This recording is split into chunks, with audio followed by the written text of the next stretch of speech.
Hello दोस्तों, स्वागत है आपका एक नई वीडियो पर।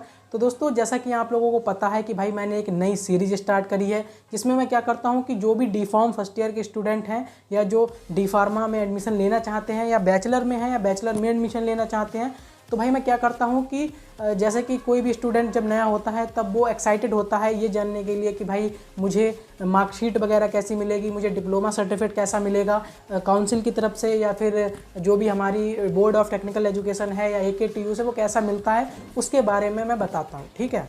तो दोस्तों, मैंने पिछले वीडियो में बताया था आप लोगों को कि भाई ऐसे स्टूडेंट जो डी फार्मा कंप्लीट कर लेते हैं तो उनको बोर्ड ऑफ टेक्निकल एजुकेशन की तरफ से कैसी मार्कशीट मिलती है या कैसा डिप्लोमा सर्टिफिकेट मिलता है, वो मैं आपको पिछली वीडियो में बता चुका हूँ। अगर नहीं देखी है तो भाई देख लेना, वीडियो काफ़ी इंटरेस्टिंग थी और उसमें काफ़ी ज़्यादा इन्फॉर्मेशन मैंने बताई थी, तो वो आप उसमें समझ जाएंगे। ठीक है। और आज की जो वीडियो है इसमें मैं आपको बताने वाला हूँ कि अगर आप डी फार्मा या बी फार्मा कंप्लीट कर लेते हैं तो उसके बाद भाई आपको उत्तर प्रदेश फार्मेसी काउंसिल में अपने आप को एज अ रजिस्टर्ड फार्मासिस्ट वहाँ पर आपको अप्लाई करना होता है, तभी जाके आप एक रजिस्टर्ड फार्मासिस्ट बन पाते हैं, तभी आप उसके आगे फिर एज अ फार्मासिस्ट वर्क करने के काबिल हो पाते हैं। दोस्तों, मैं आपको यहाँ पर क्लियर कर दूँ कि यहाँ पर देखो, जब आप उत्तर प्रदेश फार्मेसी काउंसिल में अप्लाई करते हैं रजिस्टर्ड फार्मासिस्ट के लिए, तब आपको वहाँ से 2 डॉक्यूमेंट दिए जाते हैं। सबसे पहले आपको दिया जाता है एक रजिस्ट्रेशन सर्टिफिकेट, जो कि भाई जिसमें आपकी डिटेल वगैरह लिखी होती है और आपका ये लिखा होता है कि ये स्टूडेंट अब हमारी फार्मेसी काउंसिल में एक रजिस्टर्ड फार्मासिस्ट है।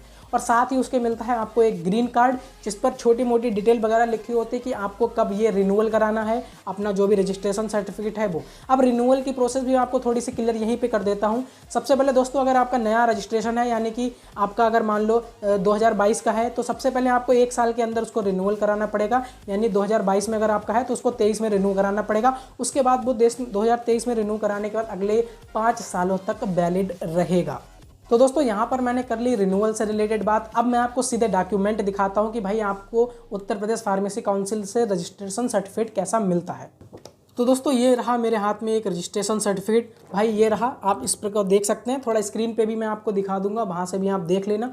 तो इस पर यही लिखा होता है कि भाई जैसे उत्तर प्रदेश फार्मेसी काउंसिल में रजिस्ट्रेशन है तो यहाँ पर भाई रजिस्ट्रेशन नंबर होगा, डेट ऑफ बर्थ होगी, फोटो और आपका एड्रेस, आपका नाम, आपके पिताजी का नाम, यही सब लिखा होगा।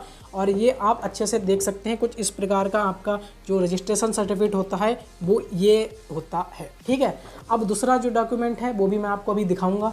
तो दोस्तों, ये रहा दूसरा डॉक्यूमेंट जो कि होता है ग्रीन कार्ड। आप देख सकते हैं इसको, ये भी मैं आपको स्क्रीन पर दिखा दूंगा, वहाँ से अच्छे से क्लियर हो जाएगा। यहाँ पर दोस्तों आपका नाम लिखा होता है, आपका रजिस्ट्रेशन नंबर लिखा होता है जो कि आपको काउंसिल देता है, और आपके पिताजी का नाम, क्वालिफिकेशन और एड्रेस वगैरह आपका सब इसमें लिखा होता है। ठीक है। ये 2 मैंने आपको डॉक्यूमेंट दिखा दिए हैं। अब कुछ इंपॉर्टेंट बात कर लेते हैं। तो दोस्तों, जैसा कि दोस्तों मैं आपको बता दूँ कि भाई आज से 2 साल पहले क्या होता था, रजिस्ट्रेशन 2 टाइप से होते थे। एक होता था ऑफलाइन मोड से, एक होता था अब ऑनलाइन मोड से। तो अब जो रजिस्ट्रेशन होते हैं वो होते हैं ऑनलाइन मोड से। तो दोस्तों, दोनों जैसे कि ऑफलाइन रजिस्ट्रेशन की अगर मैं बात करूं और ऑनलाइन रजिस्ट्रेशन की, तो दोनों रजिस्ट्रेशन में फ़र्क क्या है? देखो, फ़र्क कुछ भी नहीं है। सेम रजिस्ट्रेशन जैसा ऑफलाइन वालों का होता है वैसा ही ऑनलाइन वालों का भी होता है, लेकिन फ़र्क बस इतना सा है कि जो ऑफलाइन वाले थे उनका बाई पोस्ट आया करता था उनके घर पे। ठीक है। और ऑनलाइन वालों का फ़ोन से ही वो डाउनलोड कर लेते हैं। बस फ़र्क इतना है QR का। अगर आप ऑफलाइन वालों का रजिस्ट्रेशन या उनका ग्रीन कार्ड देखोगे, फिलहाल तो उनके पास ग्रीन कार्ड नहीं था, उनके पास ग्रीन बुक हुआ करती थी ऑफलाइन वालों के पास। अब जो मैं बात कर रहा हूँ, अब जब बात कर रहा हूँ मैं ऑनलाइन वालों की, तो भाई उनके पास ग्रीन कार्ड होता है। और फ़र्क बस इतना है कि ऑफलाइन वालों में QR नहीं दिया होता था, जो अब स्कैन हो जाता है ऑनलाइन वालों में।